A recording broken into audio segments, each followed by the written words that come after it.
Good morning, folks. My name is Reverend Kwame Kwatin. You're watching Marriage Worldwide Campaign TV, and this program is called Knowing Me, Knowing You. It is good to know ourselves, and it is good to know what the Lord is doing in our lives, especially in the area of our families, in our relationships, and our marriages. Today I'm going to start a lesson on marriage, and I have titled today's lesson, What God Has Joined Together. What God has joined together. I believe that many people have heard this topic before. It's a beautiful topic. It's a nice message that Jesus preached when he was on earth. And God has actually given me a lot of wisdom and knowledge about it that I'm going to share with you. What God has joined together, I believe many Christians have heard it, but they've not taken it upon themselves to reflect and think deeply about what Jesus Christ meant when he said, what God has joined together, let not man put asunder. In recent times, we are all aware how marriages are breaking down every day across the world. Everywhere you go, marriages are breaking down. It's like people are not interested in marriage anymore. People come to the altar to say many things, and they go back home and they put the marriage behind them. But I want us to think about what Jesus said, what God has joined together. The reason why marriages are breaking down is because there are many marriages that were not joined together by God. And I believe some of you will not take this, and it's hard. I want to tell you that not every marriage that comes to the church, not every marriage that comes to the altar is joined by God. Not every marriage is joined by God. Probably the first time you're hearing this. That is why I said we have to think about what Jesus said, what God has joined together. So I want to share with you on this TV that a marriage which is joined by God, though it will go through storms, it will face the storm, it will go through challenges just like any other marriage. But so long as that particular marriage is joined by God, it can never break down. I want to repeat this. Any marriage which is joined by God, Yahweh Amashua, any marriage which is joined by the God I serve, the God of the Bible, the one who created the heaven and the earth, if your marriage was joined by God, the God of Israel, the God of Abraham, if your marriage was joined by him, it is impossible for that particular marriage to break down. It will go through challenges, it will go through hard times, it will go through things that every marriages go through. But for that marriage to break down, no, it is impossible. This is the message Jesus shared with us by saying what God has joined together. Now let's move on, because I believe that some people, messages like this are hard for them to take. The reason is because they are even planning, putting away their marriages. They are planning to break their marriages and go away. In recent times, many people don't honor God in their marriage. They don't honor their spouses. They don't respect their husbands and their wives. So people are claiming that they even made mistakes when they married their first wife or their husbands. But I want to tell you, whether you made a mistake or not, what God has joined together, let not man put asunder. A marriage which is joined by God can never break down. Now, if you still doubt this lesson, I'm going to ask you some rhetorical questions. And I want you to think very deep about the questions. There are two questions. I want you to reflect on the question and try to be sincere and genuine and give yourself answer to the questions. So the first question,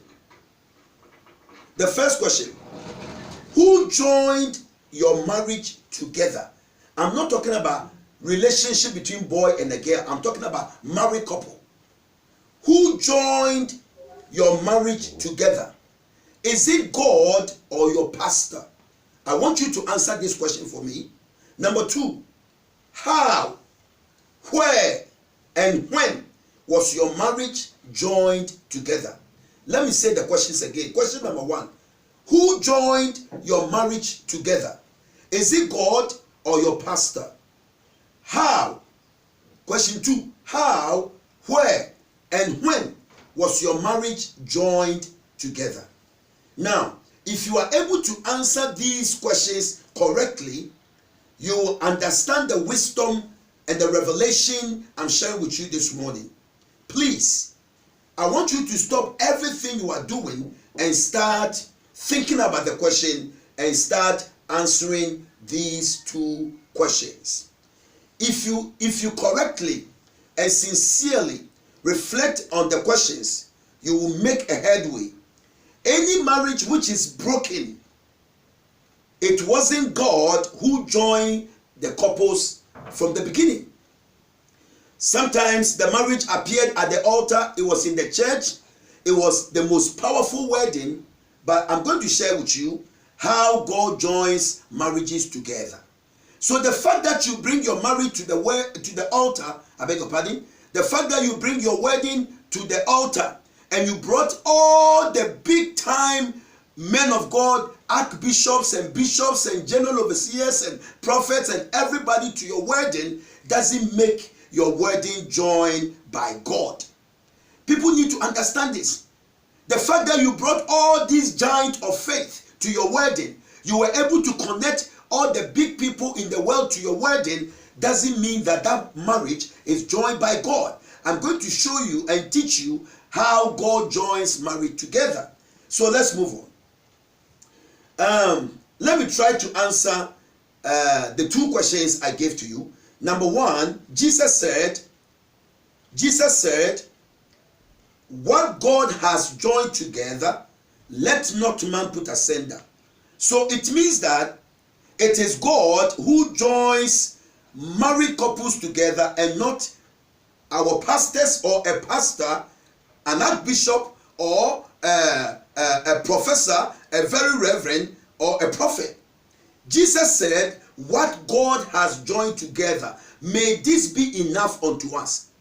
There are many marriages that comes to the altar, but they are not joined by God. I'm going to show you how God joined married couples together. Answer number two, how, where, and when was your marriage joined together? So this is where the problem lies. This is where many people have been deceived for many years. People think that when they come to the altar or when they are putting up the engagement, that is when their marriages are joined together. No. Marriages are joined together not in the church, not at the altar.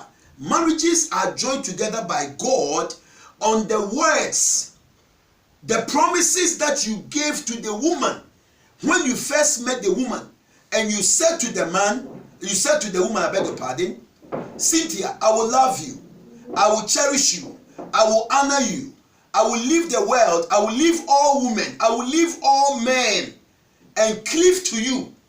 Based on those words that you gave to the woman, and the woman said yes, it was based on these words that God joined your marriage together. So marriages are joined together, not on the ring, not on anything. It is joined together by your words.